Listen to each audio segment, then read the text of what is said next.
नमस्कार दोस्तों। आज के हमारे इस वीडियो में हम आपके लिए एक पक्के शिव भक्त की कवि विद्यापति की कहानी लेकर आए हैं। दोस्तों, मैथिली भाषा के महाकवि विद्यापति भगवान शिव के बहुत बड़े भक्त थे। उन्होंने भगवान शिव पर अनेक गीतों की रचना की है और भगवान शिव विद्यापति की इन रचनों से अति प्रसन्न होकर स्वयं एक दिन अपना भेष बदलकर विद्यापति के पास चले आए और अपना नाम उगना बताया। उनसे कहने लगे, मेरा कोई नहीं है, मुझे अपने साथ रख लो, मैं आपकी सेवा कर दिया करूँगा। विद्यापति खुद बहुत गरीब थे, वे उगना को कैसे रखते, पर उगना ने जिद पकड़ ली और सिर्फ 2 वक्त की रोटी पर काम करने को तैयार हो गया। तब विद्यापति की पत्नी उनको रखने के लिए तैयार हो गई।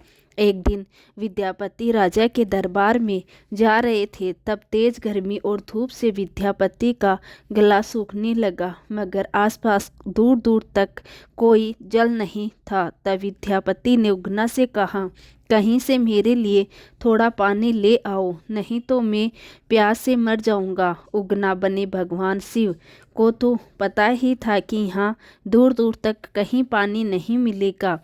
वो विद्यापति की नज़रों से कुछ दूर गए और वहाँ अपनी जटाएं खोलकर एक लोटा गंगा जल भरकर विद्यापति के लिए ले आए।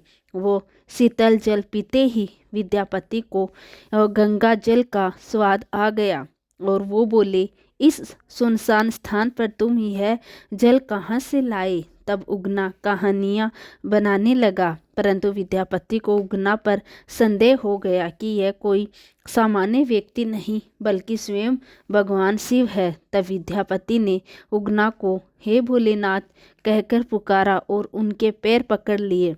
तब हार कर उगना को अपने वास्तविक स्वरूप में आना पड़ा। विद्यापति उनके पैरों में बैठे रोने लगे, बोले, हे प्रभु, आपसे सेवा करवाकर मेरा तो जीवन ही नष्ट हो गया।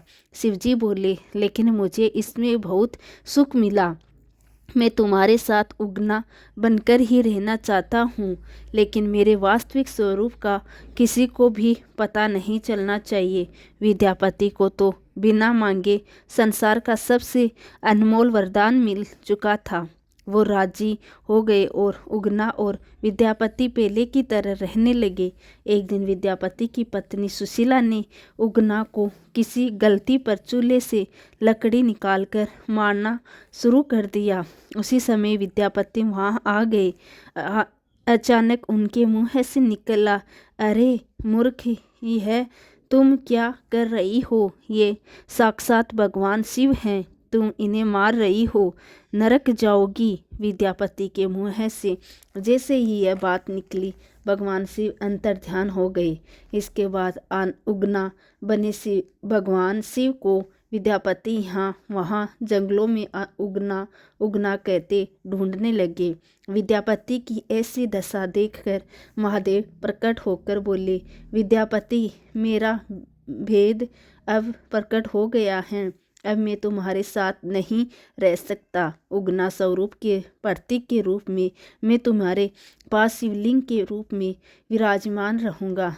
तभी अचानक वहाँ एक शिवभू शिवलिंग प्रकट हो गया, जो इस समय बिहार के मधुबनी जिले के भवानीपुर गांव में उगना महादेव के नाम से प्रसिद्ध हैं। तो दोस्तों, कैसी लगी आपको आज की हमारी यह पक्के शिव भक्त कवि विद्यापति और उनके प्रभु उगना की कहानी?